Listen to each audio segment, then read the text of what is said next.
Social మీడియాని షేక్ చేస్తున్న సరికొత్త పదం ఇడుపు కాగితం. సుకుమార్ రైటింగ్స్, బన్నీవాస్ నిర్మాణంలో ప్రియదర్శి హీరోగా ఒక సినిమా అనౌన్స్ అయిందో లేదో అప్పుడే రెండు తెలుగు రాష్ట్రాల నెటిజన్ల మధ్య ఇది కాస్త ఆంధ్ర వర్సెస్ తెలంగాణ భాష యుద్ధానికి దారితీసింది. అసలేంటి వివాదం? ఈ పదానికి అర్థమేంటి? ముందుగా ఈ పదానికి అర్థం తెలుసుకుందాం. తెలంగాణ గ్రామీణ మాండలికంలో ఇడుపు కాగితం అంటే విడాకుల పత్రం లేదా పరస్పర అంగీకారంతో విడిపోతున్నట్లు రాసుకునే ఒప్పందం.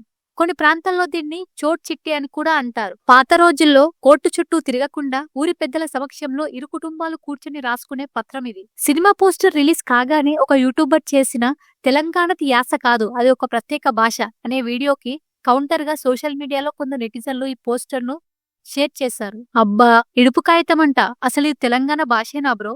సినిమాని థియేటర్లో రిలీజ్ చేసినప్పుడు తెలుగు డబ్బింగ్ లేదా సబ్ టైటిల్స్ కూడా ఇస్తారా ఏంటి?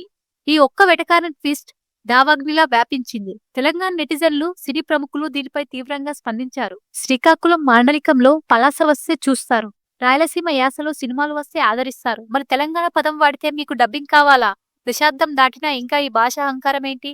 ఈ భాషను అవహేళన చేస్తారా అంటూ సోషల్ మీడియాలో కౌంటర్ కి కౌంటర్ ఇచ్చారు. ఈ సోషల్ మీడియా వార్ ఇక్కడితో ఆగలేదు. సినిమా నిర్మాత మధుకర్ శ్రీకర్ రెడ్డి స్పందిస్తూ ఒక ప్రాంతపు వాడుక పదాన్ని అర్థం చేసుకోకుండా చౌకబారు వ్యాఖ్యలు చేయడం బాధాకరం.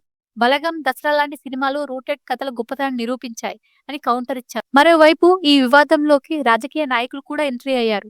కల్వకుంట్ల కవిత లాంటి వారు ఇడుపు కాగితం అర్థం కావాలంటే పవన్ కళ్యాణ్ నడకండి అంటూ వ్యక్తిగత విమర్శలకు దిగడంతో ఈ సినిమా టైటిల్ వివాదం కాస్త పొలిటికల్ హిట్ ను పెంచింది. భాషలో ప్రాంతీయ వైవిధ్యాలుండడం సహజం. ఒక ప్రాంతంలో వాడుకలో ఉన్న పదం మరొక ప్రాంతానికి కొత్తగా అనిపించవచ్చు. తెలియకపోతే అడిగి తెలుసుకోవాలి, కానీ దాన్ని అవహేళన చేయడం సరికాదన్నదే మెజారిటీ సినీ విశ్లేషకుల అభిప్రాయం. వివాదాలు ఎలా ఉన్నా ఇడుపు కాగితం టైటిల్ మాత్రం సినిమాపై అంచనాలను, టెన్షన్ ను గట్టిగానే పెంచేసింది. మరి ఈ వివాదంపై మీ అభిప్రాయం ఏంటో కింద కామెంట్ సెక్షన్ లో చెప్పండి.